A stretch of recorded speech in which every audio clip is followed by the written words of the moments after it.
Hi, I'm Rashika. Hi everyone, my name is Sanjana Tawathia.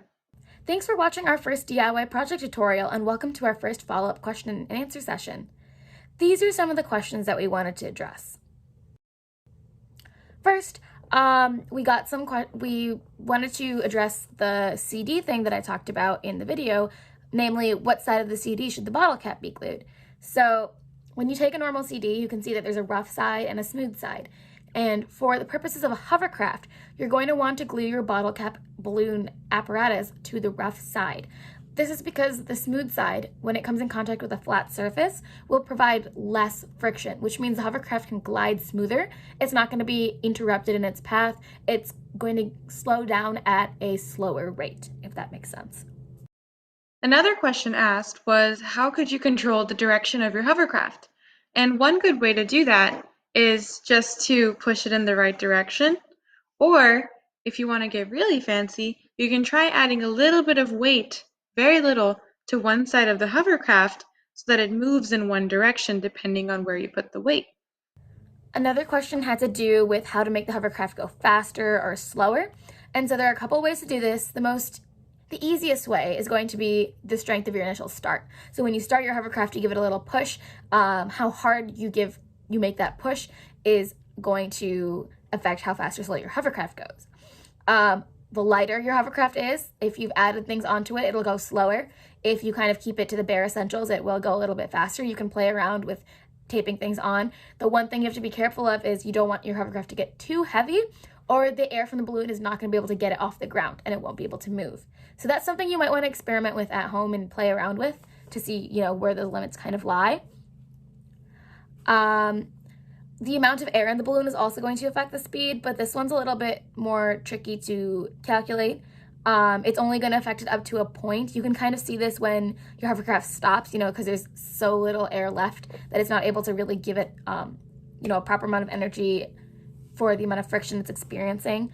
But that might be a little bit extra. So the number one way for you guys is going to be that strength of the initial push. Another question is how to prevent overshooting from the target. And so to do that, you can just change the amount of air in your hovercraft, right?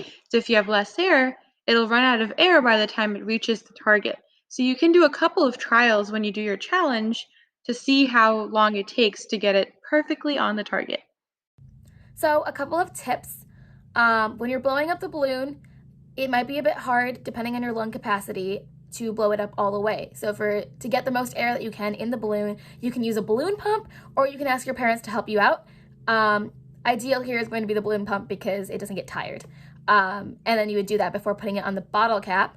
Make sure you're not getting glue on the balloon as you glue it, as you attach it to the bottle cap, and be careful when you take it off and reblow it, because once you get glue in the balloon and you glue it to the hovercraft, it's going to be difficult to rerun your hovercraft without getting a whole new balloon. You might have to take it apart if you accidentally glue the balloon to the CD. So make sure not to do that.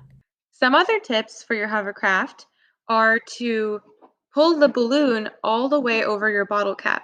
So sometimes what will happen is that you'll see like a little stem after you're done, and that happened in the tutorial video actually with the pink balloon.